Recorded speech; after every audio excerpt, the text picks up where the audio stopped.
time for those of you who are here with us. Thank you so much for coming. You guys hear me okay? All right. So my name is Michelle Simon, and I am Executive Director of the Plant-Based Foods Association, which is a trade group I'll tell you more about in a bit, and I'm the moderator for this session. And I'm very excited to be here, and shout out to New Hope for giving us a day of panel celebrating the plant-based revolution. And we're going to focus this panel on the milk, the dairy aisles, milks and other dairy alternatives. And with us to have this discussion is Dr. Cheryl Mitchell, who is with Elmhurst. She is the Senior Vice President for Ingredient Manufacturing and the mastermind behind the amazing new Elmhurst brand of plant-based milks. And if you haven't checked out their booth upstairs at the Convention Center, I highly recommend it. And then also with us is Doug Grady, the CEO of Good Karma Foods, which is another wonderful brand that focuses on flaxseed milk. And Doug has a long history in the natural food world. So we have two wonderful participants here to have a great discussion. And we're going to start with a presentation by myself, and then Cheryl's going to give some slides. And then Doug will speak briefly, and then we're just going to really have a good, robust conversation about the category and all exciting things. And with that, I think I'll kick it off with my slides, and hopefully the technology will work this time. Oh, yay. Okay, there we go. So first, just a bit about, if you're not familiar with the Plant-Based Foods Association, it's a trade group that I founded in 2016, last year, with these wonderful 5 founding board members: Daya Foods, Follow Your Heart, Miyoko's Kitchen, Tofurky, and Upton's Naturals. And we, in just less than 2 years, year and a half exactly, we're up to about 80 voting members. And those companies span different categories you see here: packaged food companies, ingredient suppliers, restaurants, all folks that are passionate about promoting and selling plant-based foods. So it's been a really exciting time for the industry, and now we have banded together. And our mission is pretty simple: to ensure a fair, competitive marketplace for businesses selling plant-based foods, so making sure companies are promoted well in the retail and food service sectors, and then promoting policies that improve conditions in the plant-based foods industry. So I'm an attorney policy wonk of many years, and I know how important policy is to ensuring the success of any industry. And so now this relatively new sector of the food industry has a collective voice in Washington, and that's really important. We're going to hear why in a few minutes. And then finally, to educate about the myriad benefits of plant-based foods. So I want to start with some consumer trend survey on this growing category. And from some survey results, we know that 58% of adults drink non-dairy milks. And how it breaks down in terms of personal consumption versus others in the household is 49% personally drink it versus 37% reporting that another adult. So there may be, and that's pretty common where there are mixed households. So you have, people who are maybe have a dairy allergy, of whatever reason, choosing to not drink milk. And so, purchasers, you see families that some people drink cow's milk and some don't. And then what I found a really interesting statistic from Intel, which is that only 10% of drinkers themselves exclusively drink alternatives. Is that a stat that you know? Okay, good, because it actually raised my eyebrow when I saw it. I'm like, oh, I hope that's accurate, because I want to make sure. But that 90% also, that's, I think, really important to know that we can reach almost anybody, because apparently it's pretty common that people will drink both, and they may have different reasons. So if they like a certain type of milk in their coffee or whatever. So, and then I wanted to tell you about, for those who were in the previous session, I apologize, some of this will be redundant, but we just did a really exciting new project with Nielsen in collaboration with our colleagues at the Good Food Institute, which was to actually define every single category of plant-based foods, and then ask Nielsen for the point of purchase sales data from the retail stores that they work with, so that we can get a full picture of what this industry looks like in terms of retail sales. And so we just got this data in time for Expo East, so pretty excited about it. And so it represents the past year and in all channels plus Whole Foods. So Whole Foods just started making its data available to Nielsen. So we think it's a pretty comprehensive. It's not 100% of the retail sector, but it's a pretty good representation. So just drilling down to the data related to the dairy alternative category that we're talking about here, it showed that the combined category of dairy alternatives, which includes the items you see here, the growth, and that was the most important data that we found. The growth of that category is 20%, which is really huge. The highest growth within those individual categories is coming from yogurt, because it's still a pretty new category. And if you see out there, you know, there's just so many different varieties of yogurt. So that's growing at 56%. Ice cream, which is always an important category, is growing at 26%. And then cheese, and we're seeing just all kinds of new varieties of cheese alternatives on the market as well, is growing at 19%. And then milk's, of course, a more mature category, so we're not seeing the same high numbers of growth. It does represent about half of the total dollar figure, and so the total dollar figure for all categories, including meat alternatives, was at over $3 billion. So the milk category is growing at just over 3%, but what's most important about that figure is the comparison to cow's milk, which is down 5%.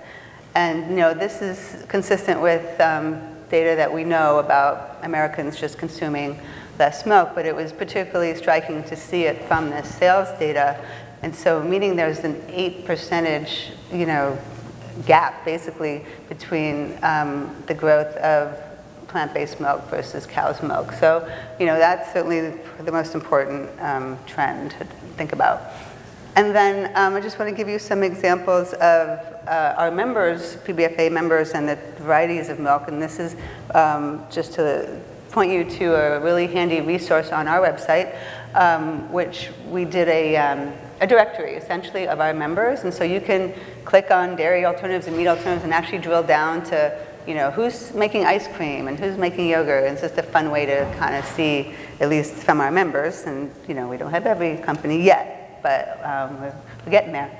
So just talking about the milk category now, we have just, you know, giving you some examples of the wide range of products that are out there. So obviously, you know, soy milk's been around a while, and now almond milk has, you know, also been around. But then there are these other varieties of milk by some newer companies like Malk, you know, selling pecan milk, which I just think is wonderful. And of course, Califia Farms in California, and then Doug's company selling flax milk. And then these also innovative examples of vegetable milk, and then banana milk is now a thing. And those are just our members. And then I just listed some other source ingredients at the bottom. I mean, it just seems like, you know, there's really no end in sight to the variety of sources for plant-based milks out there. So, and of course, the other sign that this is a growing category is that big companies are taking notice of this huge consumer trend. And so these are just two examples of, again, our members who happen to, in the case of Dea, have been acquired by a large company. And in the case of Good Karma, having Dean Foods take a percentage stake in that company. And what this means is that, you know, these companies are bringing their resources to help grow this category, and that's really important to be able to compete in the market. So now we want to talk about the politics of all of this. And so, you know, there's no better sign of success than having, than getting a bill introduced in Congress that is attempting to bring you down. So that's what happened in January when the dairy industry went to its friends in Congress and got something they're calling the Dairy Pride Act introduced. And Dairy Pride stands for something that I can't possibly commit to memory because it's too long and rather absurd. But the point is, this is what the bill would do. So interestingly, I was just talking to some colleagues about goat milk. Goat milk is not defined in FDA law. The word milk actually means coming from a cow. It's the lacteal secretions from a cow, according to FDA regulations, right? And just to back up a step, the FDA, the Food and Drug Administration, defines many food categories in a certain way in order to protect the integrity of those foods. And so milk is defined under FDA law as the lactose secretions of a cow. So the first thing this bill would do would to actually redefine that to milk from being from a hooved animal. And the only explanation I can think of for this is that the goat milk lobby, whoever they are, must have teamed up with the cow's milk people and said, hey, we want in on this. We want to make sure goat milk can be called goat milk. So it's just a funny little thing that's in the bill. That has really nothing to do with plant-based, but I just think it's funny. But more importantly, it would not allow any of these companies that we're talking about here today to use words like milk, cheese, or yogurt. Okay, so obviously almost all of these companies are using some variation on these words because these are words that consumers understand, but they're not using them alone, using them with qualifiers like dairy-free, like alternative, and so forth to make sure consumers know because they're trying to reach that consumer who's looking for the alternative. But the dairy industry thinks that they own the English language, and so they want Congress to essentially bar companies to be able to use these terms. And so as a result of that, we are now in a fight with the dairy lobby that we did not pick or ask for, but that's what's happening. And so no better reason than did we need the Plant-Based Foods Association than this type of bill being introduced. And so I want to just give a shout out to our lobbyist, Shannon Campagna, who's here today. Thank you, Shannon. She is our wonderful representative in Washington, D.C., and she's fighting hard to stop this dairy bill from passing, and I'm going to be joining her with a board member on Monday, and we're going to be meeting with as many members of the Senate in this case as we can, because we want to make sure members of Congress obviously are aware of this and don't let this bill go through. So, so that's sort of the politics of the situation. Happy to talk more about that, but you know, it's not a guarantee that we can stop it, but we're certainly doing all we can to do that. So the positive news, though, about this bill being introduced is that it's actually helped put PBFA and many of our members on the map. So really, since it was introduced, we've had all kinds of, I mean, I'm actually pretty handy with media myself, I like to say. And so, you know, I actually pitched a story to the New York Times on it because I knew that they would probably be interested in it in a way that I thought would help us. And in fact, that's exactly what happened. They did a lengthy article about it, and it came out very much in favor of, you know, our side of the story. And so these are just some examples of news articles that have really made the dairy lobby look stupid and petty for doing this, because they are. And they've probably gotten a couple of members coming to us as a result. So, you know, someday I might send the commission check to the dairy industry or something for, but it has really helped us get our story told, and that's been a obviously wonderful positive thing. So this is our response. Obviously, we met Shannon, and we're also collaborating with other groups. So the Soy Foods Association, of course, is fighting it. Some of the larger companies, we're banded together to fight this bill. So that's been a good thing, of course. And colleagues at the Good Food Institute are also helping us fight this bill. And then, of course, we're mobilizing our membership, and it's certainly giving them something to fight for. And then, you know, our position is that, you know, there's no question the dairy industry is suffering economically, and I have a lot of sympathy for certainly family farmers that are having a hard time. Unfortunately, there's nothing in this bill that can possibly help them. So just because, you know, almond milk, or if almond milk would no longer be able to use the term almond or milk, people aren't going to go back to drinking cow's milk because it's called almond beverage, right? So, I mean, that's the most heartbreaking thing for me, and when we talk to members of Congress, that's the main message that I bring, is that this is just an illogical, it's not the right solution to the problem, basically. And that, in fact, as I said earlier, there's no consumer confusion, which the dairy industry has been claiming, that these products are properly labeled with the right terminology to, you know, indicate what these products are. However, we do recognize that there is an inconsistency in how the labels are currently out there. So, you know, some companies are using milk alternatives, some companies are putting dairy-free, you know, here, there. So what we have done at the trade group level is formed a standards committee. So this is, you know, our alternative solution to what we don't think is necessarily a problem in the way that the dairy industry likes to think it is, but is rather a challenge that this industry faces that we want to help solve, which is to create a consistency in approach to labeling. So that's why we formed a standards committee, and milk is in fact the first category that this group of member companies is taking up, and we have started that process of deliberation, and we're going to do a consumer survey to help get some information about the best way forward. And then just some quick updates since the bill has been introduced.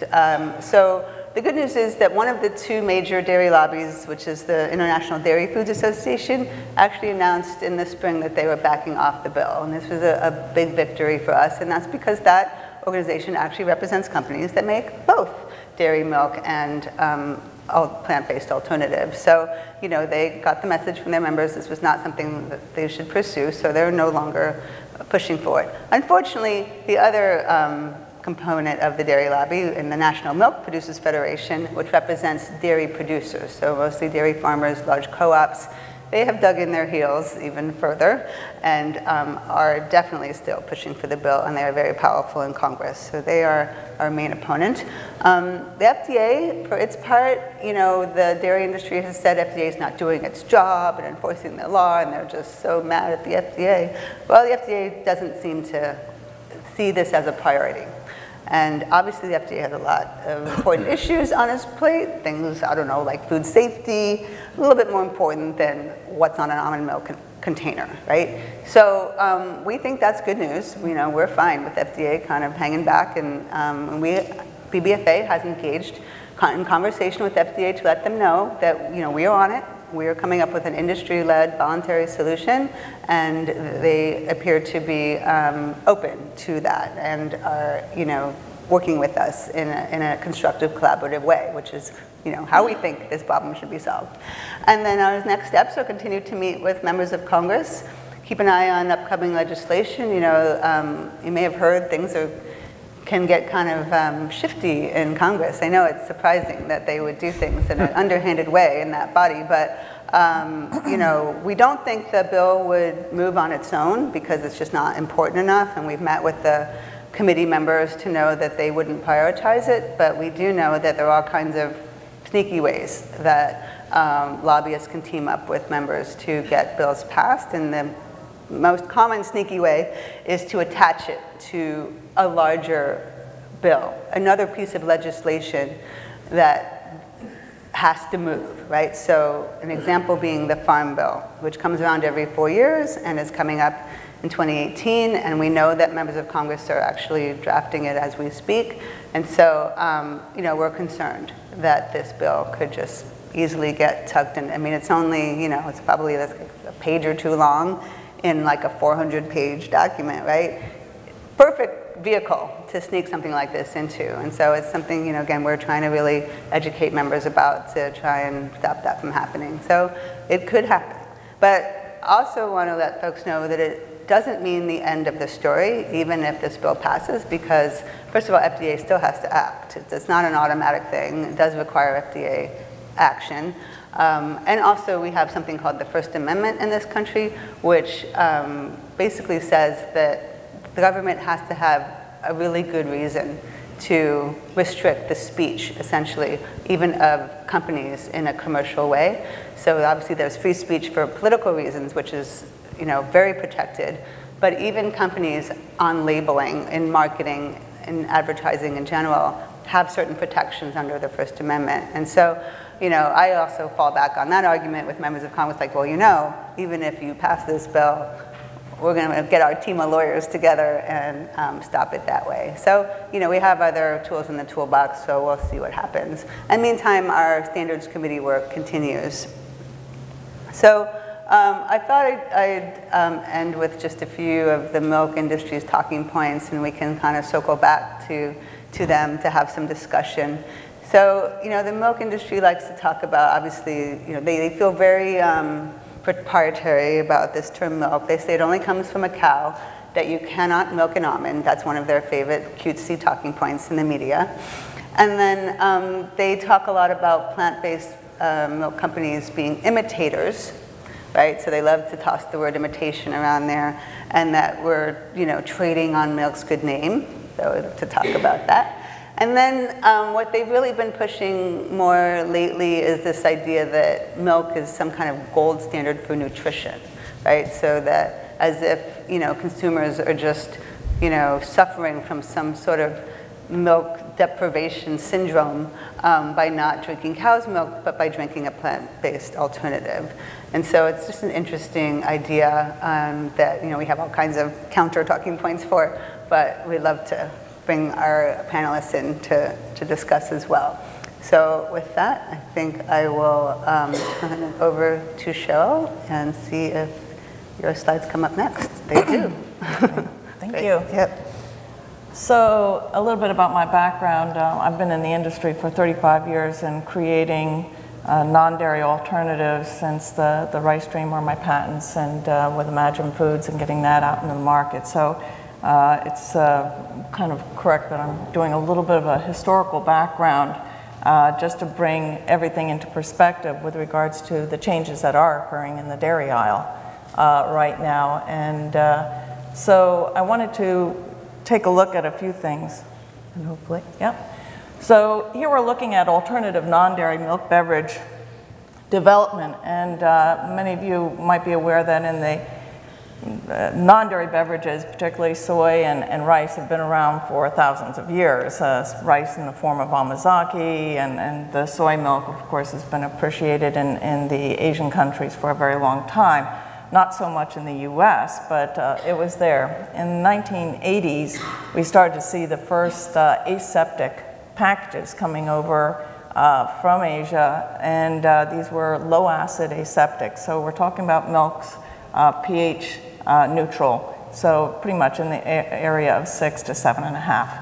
So this was a really big change in the industry, and probably the #1 reason that we have non-dairy beverages really out in the public domain right now is because of what happened in the low-acid aseptics. If you look at all these cartons up there on the screen, those are low-acid aseptic. These are shelf-stable cartons. Now, this was kind of an interesting thing because at the time that the low-acid aseptic was coming into play in the 1990s, two main manufacturers were going, both Steuben Foods, and on the West Coast it was California Natural Products, which was also my company. And we were doing the rice stream. It gave us a chance to get out there into the retailers. Obviously the consumers were not so aware of the non-dairy milks and what they were all about. They understood soy, but nobody really cared about soy too much, so the turns were slow. Obviously, we couldn't be in the fresh market, but we got into the low-acid aseptic, and everybody said, and oddly enough, understood it. So when the milk and the dairy industry first started to put milk, dairy milk, into the low-acid aseptic, nobody purchased it. It was a dead deal right off the get-go because Americans wanted to see fresh milk. Okay, but as soon as we started putting the rice stream and the soy products into the low-acid aseptic, everybody said, oh, I got that. That's shelf-stable. It doesn't need to be refrigerated. And Americans had not seen this type of package. If they had traveled in Europe, they would have seen a lot more. Europe was about 20 years ahead of us at that time. And it was all related to distribution. So with the slow turns, getting the consumer awareness, this is really what made, in the 1990s, gave us an opportunity. But interestingly enough, was it competing with the dairy industry? It was not. The dairy industry was refrigerated. We were somewhere in the middle of the store shelves, low-acid, shelf-stable, and it was sometimes in the baking section, sometimes it was next to the cereal. The #1 usage of these type of products, and they were designed specifically for one usage, and that was over cereal. So it was an alternative, functionally product, and it was also there for another reason. So soy milk had a very high level of nutrition, but not particularly a taste profile that the Americans liked. Rice Dream came into play specifically because they were looking for something other than soy. And so when we developed that product, it was actually pretty frustrating because we had to pull out a lot of the nutritional value. But it was functional. It looked like milk, it poured like milk, everybody was Why did you have to pull out the nutritional value? The processing on the low acid aseptic side required high temperature processing. And with the protein and the fiber that would form an aggregate so that it would foul up all the heat exchangers. So that was pulled out.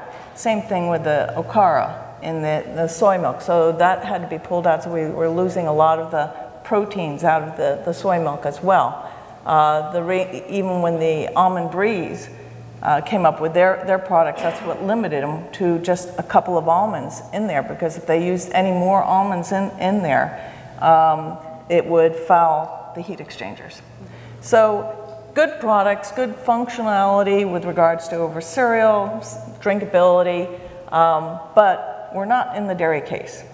Okay, so at that point, and getting back to the legislation, the dairy industry was kind of fighting the whole deal about, you can see it, soy milk, or writing, Rice Dream chose not to ever use the term rice milk at the time. They did with the soy milk, mainly from a nutritional point of view. It's kind of interesting, they call it rice drink and then soy milk. It's an anomaly at the time. Almond Breeze was using almond milk.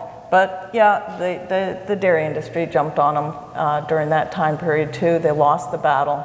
But they had a good point with regards to nutrition, and we'll talk about that later. But here again, we're not competing with dairy. We're not in the dairy aisle. And it wasn't until the 2000, maybe, which I called the refrigerated fresh era. Okay, so in 2000, we had enough consumer awareness of non-dairy beverages and of all these beverages that we could now jump into the dairy aisle. Now that was a big thing. So, and also the natural foods industry itself was growing.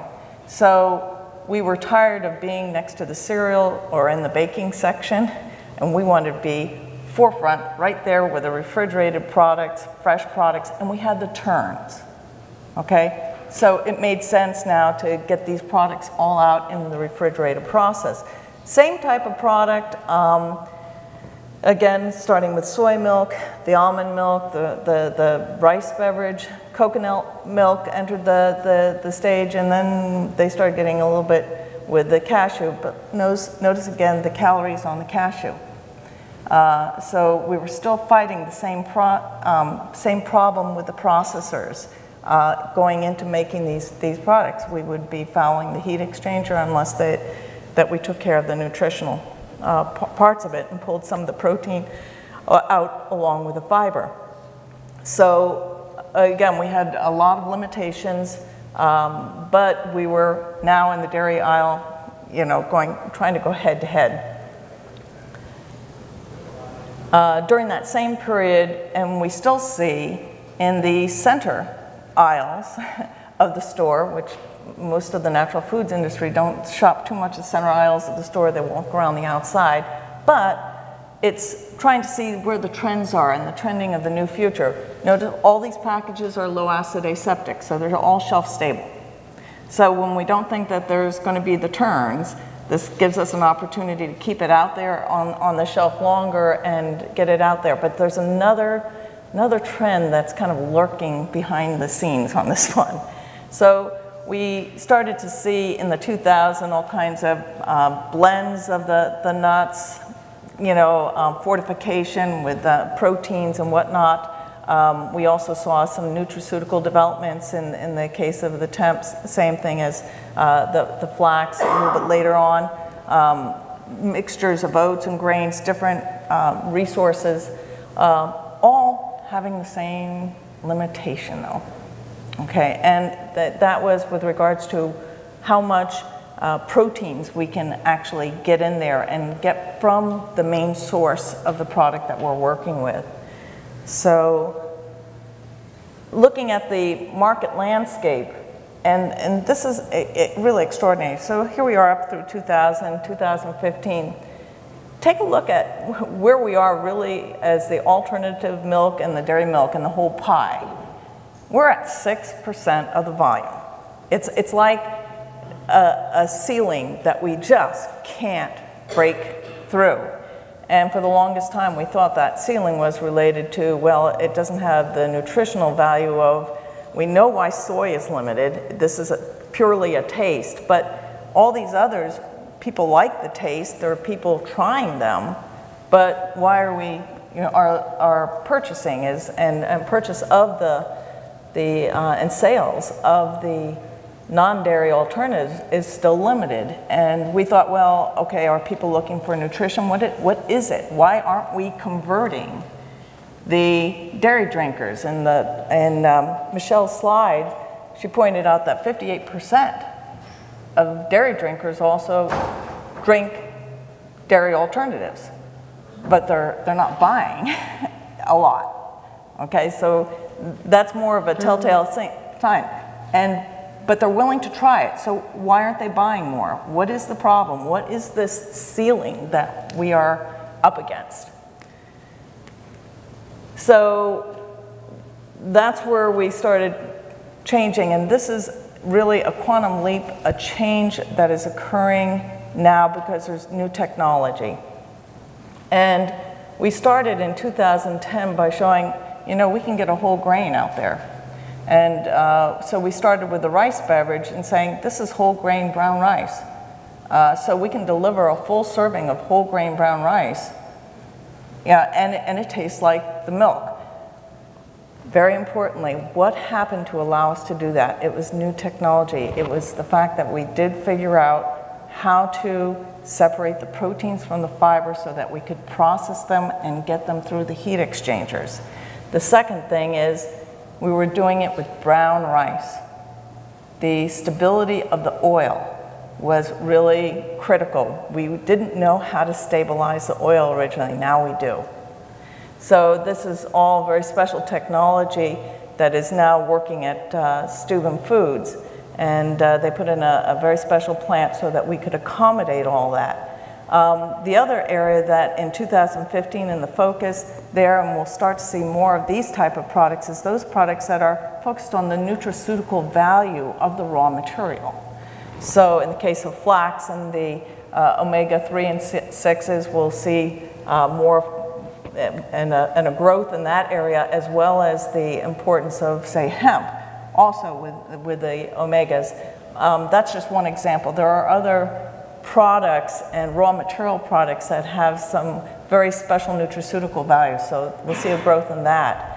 And here at the show, we're introducing the Elmhurst line of ingredients. Now, this is a big jump, because instead of using the one or two or being limited to one or two or a couple of nuts in there, we can put the full handful of nuts per serving.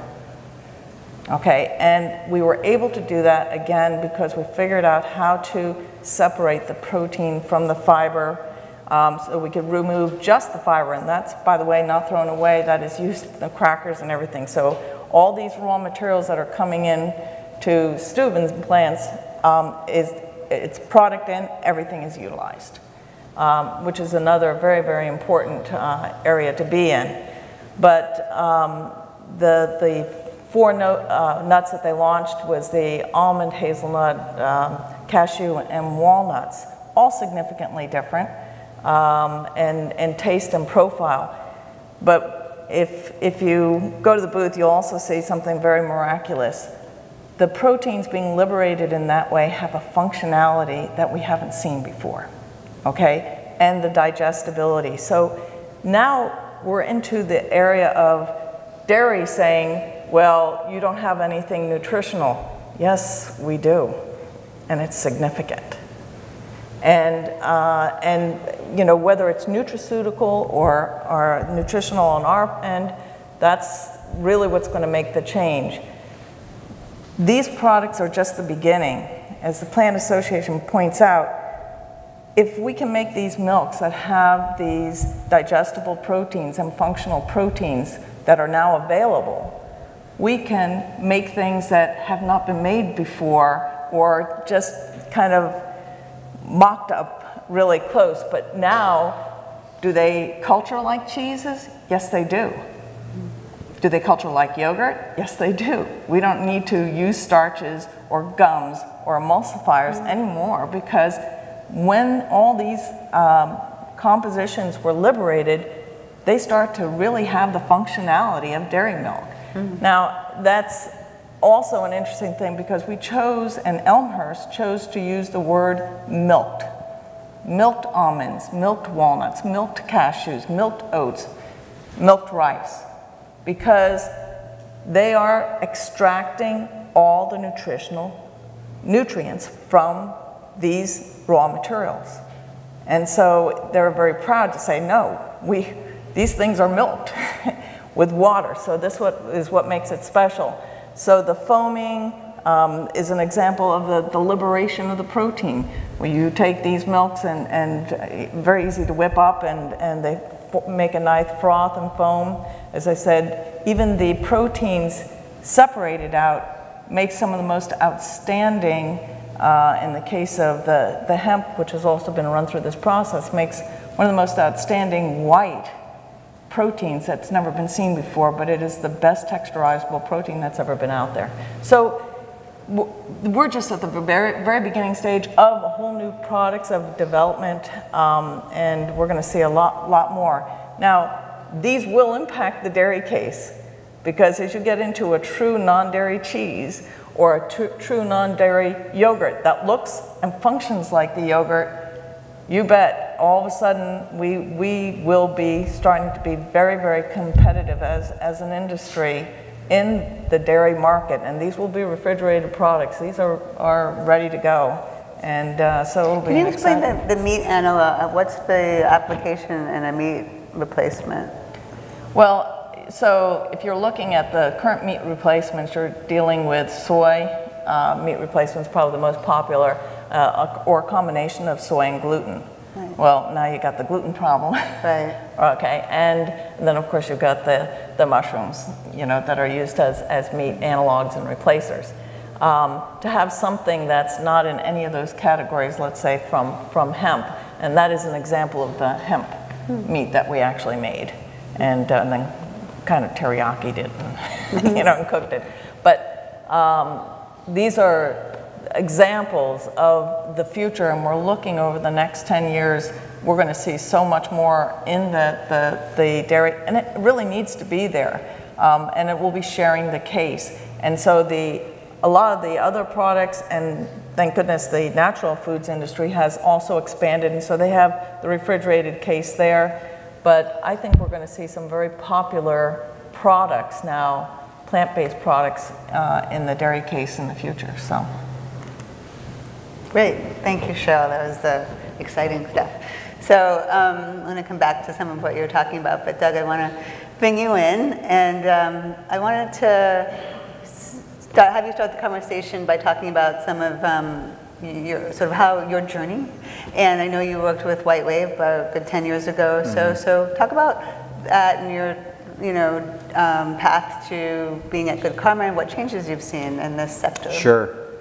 So I'm a marketer by trade, so I look at markets, think about how do you execute, go to market, convert consumer purchase dollars into category growth, right? And so it's funny, I was thinking back, I worked in the category from 2004 through 2007.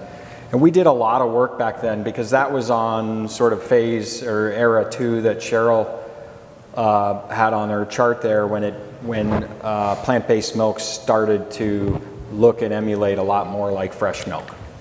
And so we did a lot of work back then and said, well, how high is up in terms of category penetration? At the time, about 14–15% of US households were annually buying plant-based milks.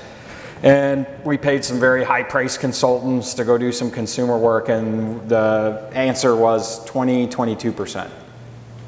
And that was back in 2005, 2006. And we're like, wow, there's a lot of growth in this category. Well, we just got household panel data from Nielsen, and it's a little different than the Mintel. I always like actual purchase data better than reported. Reported's always a little overstated. But over 35% of households have bought a plant-based milk product in the past 12 months. Wow. So we thought it was 22. It's 35 and growing. So the amount of conversion that's happened through this era of making it look and taste more like milk and operate from and again, marketer here, right? Consumers, think about all your consumption habits. There's reasons for all of them. You're delivering on need states for particular consumption. So if you think about milk consumption, cereal bowl, glass, cooking, smoothie, accompaniment, plant-based milks have gotten a lot better at delivering on core occasions than we've ever been before. And we just get better and better. And some of the new technology, to Cheryl's points, going to be hugely beneficial. So the result of all that is, and I've seen different data, but the number there was about $1.7 billion plant-based milk category on a $14–15 billion fluid milk category. It's about 11 or 12% of total sales. 11 or 12% of all fluid white milk beverage is now made from plants, not animals. Which is cool. I mean, it's awesome. I love this space. Is so much fun because it's growing and happening so fast. And the other cool thing, if you think about tipping points in categories, typically when there's only one reason that people are buying something, you never see this massive tipping point like we've seen in plant-based. But if you think about, again, consumer researcher than I am, there's allergens, there's lactose intolerance, there's just flexitarians and people trading plant and animal calories going on, there's vegans, vegetarians, there's environment and climate reasons, right? There's ethical reasons. There's a gazillion reasons why people are choosing more plant-based milk ounces over animal milk ounces every day. And that's why the category has had an 8 to 10% compound annual growth rate. So it just kind of just keeps doing this. So the future is not only to make it more and more and more grounded in the typical milk categories. I also think the future is adjacent dairy categories. So here's the percent of sales on other dairy category. Just the dairy case, back of the store, right? Refrigerated. Plant-based creamers, a little under 3%. Frozen plant-based ice creams and novelties, 1 to 2%, depending on how you look at the data. Plant-based yogurt, less than 1% is plant-based yogurt. Plant-based cheese, less than 1%. Mm-hmm. Yeah. So using my milk example, so why are those underdeveloped? And my message to both retailers and manufacturers is do what milk did. Make those products have great taste, great nutrition, and perfectly match the consumption occasions of those core. Because listen, if you're a yogurt eater, you have such a strong frame of reference. And I go and I love plant-based, I'm going to try this plant-based yogurt. And you dip that spoon on and it just runs off the spoon. That's not yogurt to that consumer. Or, hey, it's pretty good, but it doesn't quite taste right. Or it's pretty good and it tastes right, and I look and there's no protein in it. Yogurt has protein. So for manufacturers, make those analog consumption occasions deliver against them. So taste, nutrition, functionality, and hit the consumption occasion. And then for retail, we have the conversation all the time because we're in the yogurt space now, and I hear, well, it's only 1% of my sales and it's 2% of my space. Well, I use the example. Anybody ever coach 6 and 7-year-olds in soccer? It's like magnet ball. It just everybody falls. Go to where the ball's going to be, right? That's sort of the, you go there. And so if you believe that plant-based is successful because it's a large enough consumption occasion and milk has really set the mark, why isn't it that why isn't it that great yogurt, and why isn't it that sour cream and frozen and cheese can't reach the same levels of development? So as a retailer, don't be a governor of that success, actually enable it. Go to where the ball's going to be, you know? Don't worry about typical space to sales. Invest in the category. Start to create destinations. You go to some accounts and it's like yogurt set, you know, it's like a mile wide and an inch deep and it's huge. It's an $8 billion category and then, I mean, I can't even find my own products there half the time. And it takes you 15 minutes to find it. So let's get really great about developing, both manufacturers and retailers, about developing those segments. And that back case of the wall is a 50, 60, 70 billion dollar consumption case. And so for just all of the other dairy adjacencies, there's hundreds of millions of dollars of growth for all of us, retailers, manufacturers, everyone in the trade to benefit from. And so my sort of soapbox is, you know, we're in a great spot. This is so much fun to see this happening, and for so many reasons. You know, it's a whole different panel, but there's so much really great growth and benefit for every stakeholder in the room, the consumer, the retailer, the manufacturers, that it's, you know, but there's going to be partnership, and we got to keep delivering and expecting a better and higher game for ourselves, and, you know, hold us accountable to deliver that. So, great. Opening comments. No, great. Thanks, Doug. That was fantastic. Yeah, I mean, I did want to ask about you already touched on this, but I wonder if we could explore a little bit more making the case to retailers, because we know that what helped make the milk category explode was getting it into the fresh case, right, where consumers are looking for regular cow's milk. And, you know, it's gotten to where now, at least at my Safeway, they actually have a shelf, you know, a sticker on the glass that says non-dairy alternative. So, you know, they have their own case, so you can know exactly where to go. There's some that still mix in with milk. It's a little, you know, it's not perfect, but it's gotten a lot better. And, but again, just as a consumer. So my other members are mostly in what Ethan Brown from Beyond Meat calls the penalty box. I call it kind of no man's land in the produce aisle, right? So most of the meat and dairy alternatives are found in the produce aisle, and it's all really, I mean, in some ways, and I've actually heard from some companies who like being in the produce aisle. So that's an interesting conversation, because there's sort of the halo effect of, you know, it's fresh, healthy, right? People are going there looking for fresh foods. It's kind of nice to associate your brand with that. The other way of thinking is, but that's not where most consumers are looking for cheese or meats, right? They're looking for cheese and meats where the other cheese and meats are. So, you know, I've been struggling just as a, you know, trade group representative of how to deal with this question of where should these products be merchandised. I mean, I tend to agree with you, like, we got to put them where consumers are looking for them. But if there's only one or two brands, then, as you say, it's like you can't even see, even in Whole Foods. I mean, again, as a consumer, it drives me crazy, even where, you know, the one place, and, you know, we love Whole Foods, it's just hard to find the plant-based products, especially in the yogurt section where there's just a lot of products. So I'm just curious, what are those conversations like? And if you've had, you know, if you want to jump in here, how do we work with retailers to do a better job at merchandising these foods? Do we need some more data? You know, I've thought about, do we need to do some research to show that, you know, the more these products are highlighted in the right ways, you know, we've talked about integrated but segregated, you know, like where the consumer's looking for it, but making sure that they're clearly delineated. I mean, what are your thoughts on just the retail environment to reach consumers better? That's more. Well, I have kind of two thoughts and points to make. Human beings are real creatures of habit. It's really tough and expensive as a marketer to teach new things. Mm-hmm. So, I mean, Steve Demos's secret was incredibly simple. Put it in a gable top carton, take soy milk and collapse it to silk. That's where the name came from, all right? And just make it look like milk. Beyond Meat is having tremendous success now, like really an inflection point for the company, putting it in the meat aisle. Looks like any ground beef packet, it's right there, right?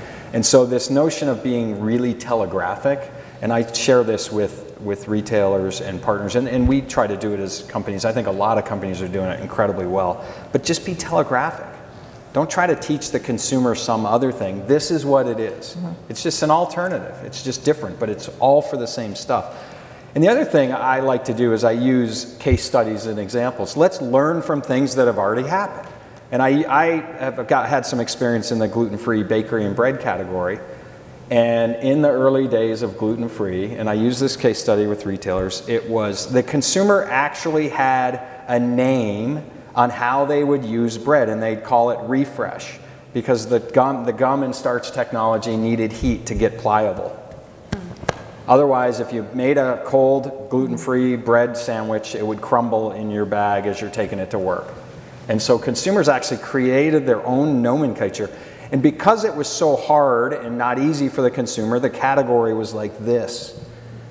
So gluten-free bread in 2006-ish was less than a $40 million combined aggregate measured channel category.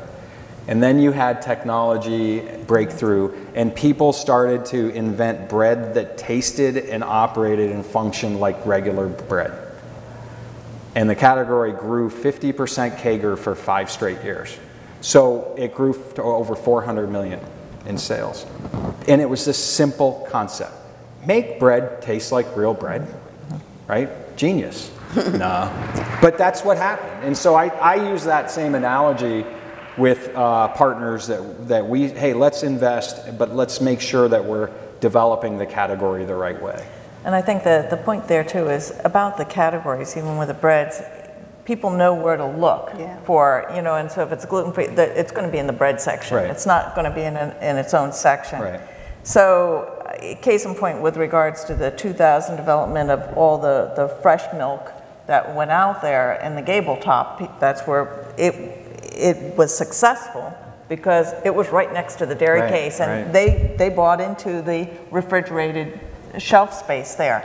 So it grew the category significantly, but we still required some changes in the product categories to make sure not only that it now looks like milk, pours like milk, behaves like milk when they put it over cereal, which is still the #1 uses, but you know, making that change too, that we're giving them a product that now functions, you know, and has a functionality very similar to milk, so for cooking applications and whatnot. So as we get closer and closer, you know, it's going to make more sense to, if people are looking in the refrigerated section, that you do have a nice variation of new products, or the products are there, and whether you're rotating them out and then the slow movers go into the natural foods area, but we're going to stay on the low acid aseptic so that they don't need to be refrigerated. They can handle the slower turns.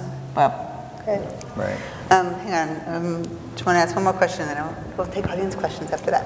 So I want to talk about this issue of, you ticked off on the dairy talking points, the first one, which was you can't milk an almond. Now I'm going to tell them, actually, Dr. Mitchell says you can. So talk to her about that.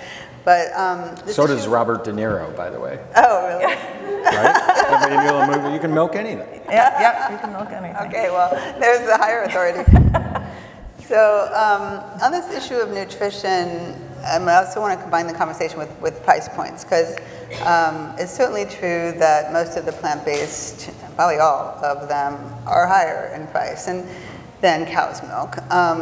And you know, that hasn't been that much of a barrier. The category has done pretty well, but you know, what I'm seeing is, well, a couple things. I mean, just from a policy standpoint, we know there's lots of reasons that animal products prices are kept artificially low because of the inputs and all of that, but that's a different conversation. What I want to talk about, though, is as we're seeing the more different products come on the market that have better nutrition, shall we say, or different nutrition, does that also go along with higher prices? I'm thinking about, you know, more concentrated products that are just more expensive to make.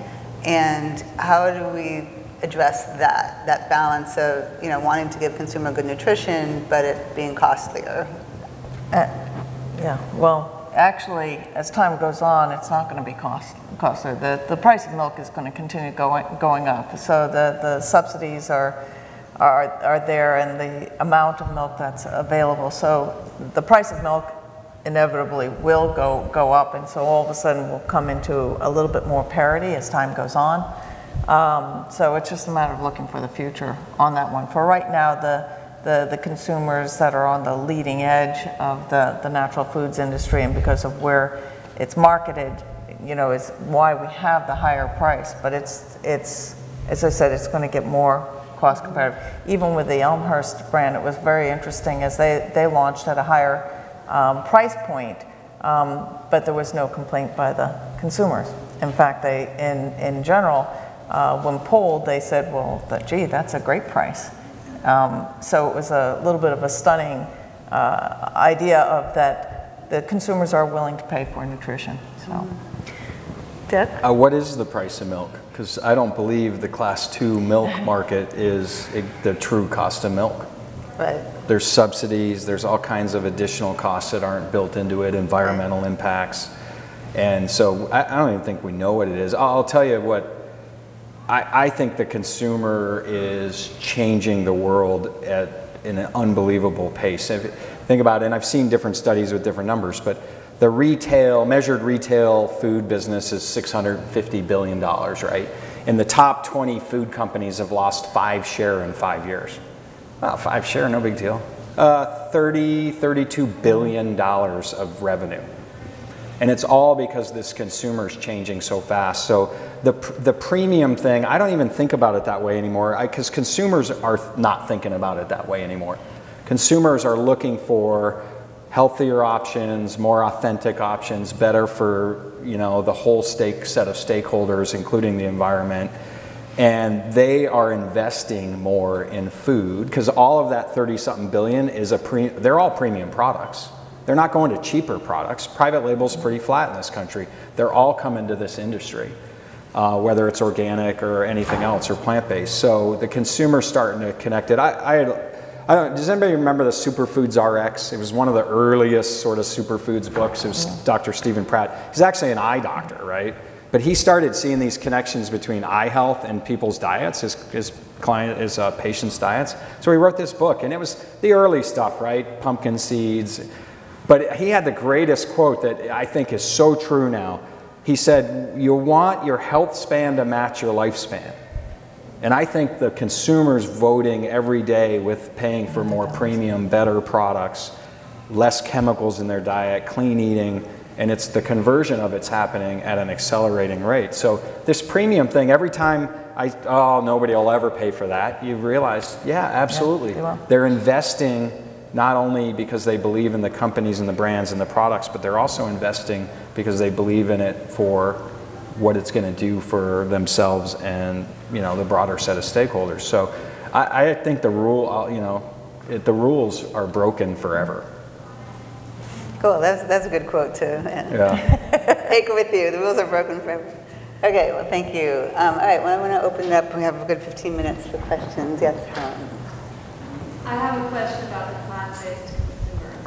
So, you know, you were just mentioning that there's all kinds of reasons why people choose plant-based. I'd be curious about the overall perception of healthiness of the product versus cow milk. So what is your experience with the consumer? I know if someone has an allergy or is lactose intolerant, and that's very specific. Right. But what kind of trends do you see generally of the perception of healthiness, and is it rooted in some science too versus cow milk? You want to start? Yeah, sure. Science is interesting, but I'm not sure consumers believe science anymore. In the 1980s, and that's true for a lot of authority things. Recall that saturated fat's horrible for you.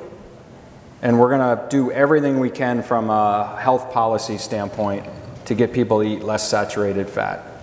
What's the #1 cause of cardiovascular disease in this country? Hydrogenated oils. Right, maybe not, but it's a huge contributor, which is totally counter to what fat's back. right? Fat is big and it's back. So I think the consumer's starting to figure this out for themselves, and the science piece of it is interesting, but maybe not always or ever relevant.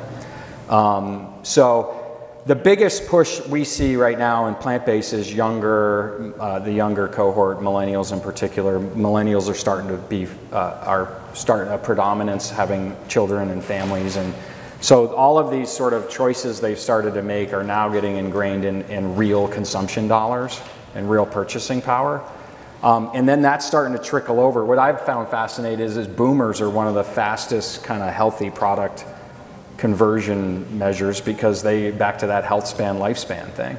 So it's happening across the board, and the consumers are seeing, and it's for lots of, it's even hard to get your hands wrapped around, because there's overall kind of macro health stuff, and then there's all the micro stuff. So we get calls all the time from 65-year-old men who say, my wife said I got to get more omega-3s. You know, can I get a coupon for your flax milk? So, and that's not our core consumer, but there's a lot of them. So it's this really interesting dynamic that is pretty broad and pretty deep. And again, I've been a food marketer and been in the food industry for a long time. I've never seen anything like this. It's just amazing to watch. I think it also has to do with the options. So there's more and more different plant-based milk options, and it was kind of interesting. Even Elmer's had to make a decision: were they going to fortify? Okay, most milks, dairy milks, and a lot of people will drink dairy milk because of calcium, and certainly the early milks, they were all fortified with A and D and calcium. Right. But the calcium was there for another reason. It was to give it more the milk body type of thing, rather than just the calcium itself. But you know, it'll be interesting that the new consumers, the millennials, the bobos that are out there, are sitting there saying, no, I'll get that in my other food sources, right. And plant-based food sources. You don't have to put it in the milk.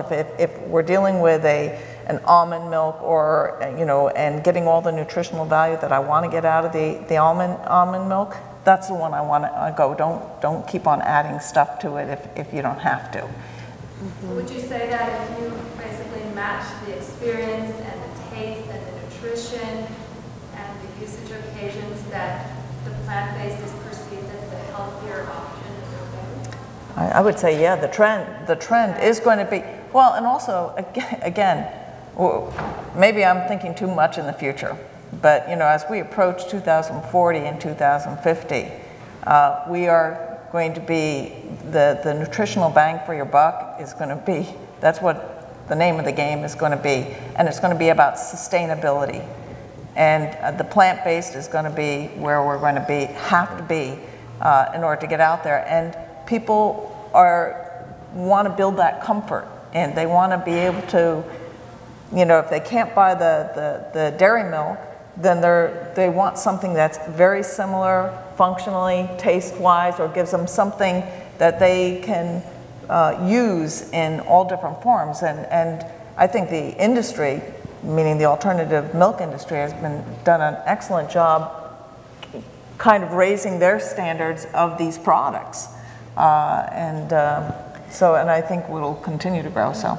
Well, your question is actually reminding me that I don't think I did ask you to talk about the history of the Elmhurst brand, and I think it really goes to this question of, you know, is cow's milk, I mean, I think all agree in this room, cow's milk is not the gold standard for nutrition, but you know, this idea that people have to get certain nutrients only from one source in general is silly. Right. You know, it's true historically, right, that cow's milk certainly was a source of important nutrients, but Americans aren't in the same place they were when that was an important factor in the American diet. And so, you know, my answer is always, look, there's a whole diet, there's a whole day's, a whole week's worth of eating to get one's nutrients. And I know, just again as a consumer, like I don't consume milk in any form for its protein or calcium content, right? I mean, I use it over cereal. So I just think, like, I think there certainly is no question that consumers are looking into alternatives for health reasons. But I think more importantly is we should not be, Michael Pollan talks about nutritionism, and there's just too much like obsession, I think, with, Yes. one particular source of protein or calcium. Well, of course, vitamin D is added, by the way, by the milk industry. So anyway, that's just my 2 cents. But I wanted to just back up, and because I think it is related to this question, given that this company has gone from being a cow's milk company to a plant milk company. So we'll just talk about that for a minute, and maybe how that philosophy has even shifted. Well, yeah, and this was with the Elmhurst brand. The Elmhurst dairy in Jamaica, Queens, New York, was a dairy in operation and basically delivering milk throughout the 5 boroughs of New York City for the last 90 years. Okay, and they were the last ones operating right in the middle of the city. For a lot of reasons, it became not a beneficial business model anymore. There were restrictions on the bridges, what they could tanker over and out as far as bringing the milk in. So they couldn't even bring in full truckloads anymore. So that was basically they could no longer operate efficiently and cost effectively. So while it was obvious from a business point of view that the Elmhurst Dairy in Queens had to shut down, the owner at that time was also in discussions with myself, and we were talking about the significance of plant-based products, which he was a firm believer in as far as looking at the next generation of what really needed to be supported.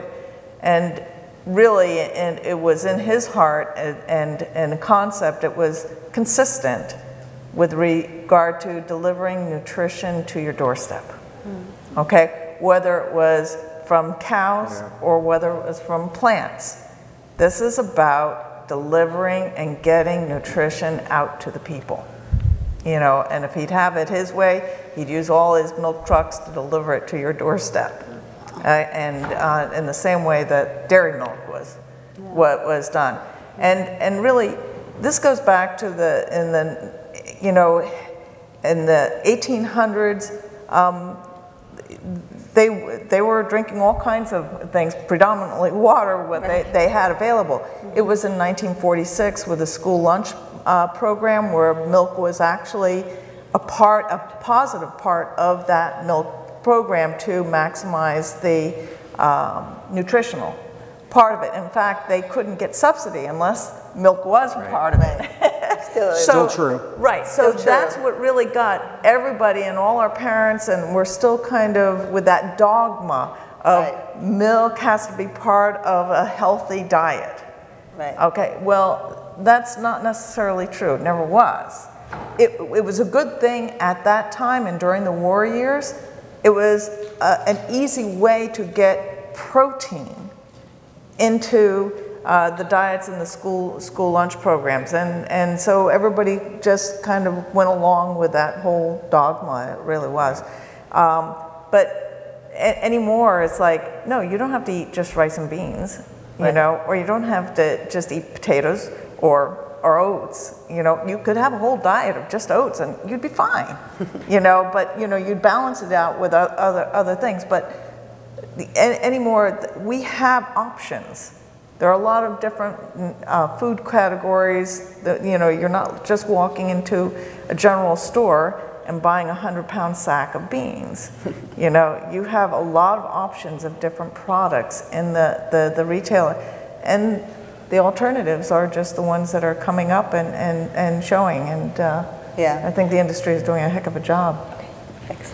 So I would pick up on the, you said something, of course, that pricks my political ears, which is the school lunch program. And, the way I describe the political influence of the dairy lobby is that if you look at the rules around school food, there are nutrition requirements, of course, that schools have to meet to get the federal reimbursement for, the school meal program that public schools participate in. The only food that is required is milk. So in other words, there has to be a certain amount of protein, calories, et cetera, which makes sense, right? That we would require nutrients. We want to make sure our school children are getting good nutrients. But milk is literally the only food. Milk isn't a nutrient, but the dairy lobby has, I think, quite brilliantly gotten milk to be equated with nutrition gold, right? And so that's why they have this special place on the school meal tray. And to this day, it is still a federal requirement that cow's milk be served to every single school child, that a school wants that, critical federal reimbursement in order to serve, a much reduced or free school meal to mostly poor children in our school system. So, I just think it's important to just use that as a real indicator of what we're up against. And, there are some exceptions allowed. If you bring a note from your doctor, you can get an alternative, but they still make it very difficult. And for a long time, it was only whole milk. Yeah. Actually, that was required because the dairy industry makes the most money from whole milk, but because of the nutrition dogma that said that wasn't a good thing anymore. Michelle, whatever. I'm gonna keep fighting. Yeah. I can care less. I'm gonna keep fighting for this No, consumer. I hear you, but I'm just saying. I think we might have had since we're I have one question. Hopefully it's a brief, but I think it will be. But this might be actually for you, Doug, and possibly for the association. The industry as a whole, and my background is I'm a product formulator, and I'm part of Elmhurst Milk, and we're going forward with the plant-based and sort of the conversion of the milk dairy industry to the plant-based industry. And we always have these internal conversations. But from an industry standpoint, is there a possibility that when a converter goes to the supermarket, they're looking at meats, okay, chicken, pork, beef. They want their milk, cow, and in some cases goat. Is there a possibility that there's too much available options in the plant-based realm, that it's actually causing confusion? We already know about the fact that it's being placed in 55 different places in the store, and that's confusing. But when you have 15 options, how, as an industry, do we make sure that we continue to grow this industry and not cause consumer confusion? So your question is too much a bad thing, and in terms of options, and my answer is let the consumer decide. Yeah. I just think that more is better. Do I get concerned with the listen, we're a little bit, flax milk's a little late comer to the party as well. Am I concerned that there's the umpteenth variety or umpteenth version?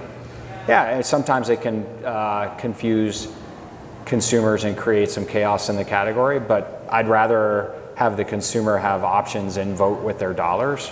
And I also think that I love this industry because we're competitors and friends at the same time, and we're all sort of trying to do the same thing. And I love that PBFA's kind of helping create some of the fabric of the plant-based foods industry. And I love it because, hey, competition makes you better. If somebody comes out with the next thing, and Elmhurst is a great example, and I think they're going to really set a new standard for nutrition and that new high water mark, and it's going to make us all think about the consumer voting in that direction and how can we get better.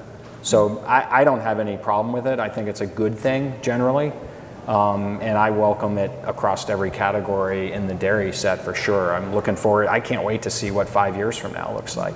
Yeah, my quick answer when we wrap up is that there may be I always think we see lots of products here at the show, but at my local Safeway, I think there's maybe 3 companies represented in the dairy, in the milk section. Right. So, we have a long way to go to, create some balance even in cows' products versus plant-based. So, and of course yogurt, I mean, oh my God, like you say, yardage that we want some, make a dent in. So there's, I'm not worried about, I'm worried about just getting room on the shelf. Yeah, but I think it's not only the consumer, but we're talking about the buyers here too. Mm-hmm. Sure. And being informed buyers for the stores and looking at it, that's why it's really important to continue to be educated as to what is out there, what is going to come, what is truly, of value to your consumers. That's that's really where the #1 decision-making process starts, to even get it out there in the shelf is what the buyers are doing.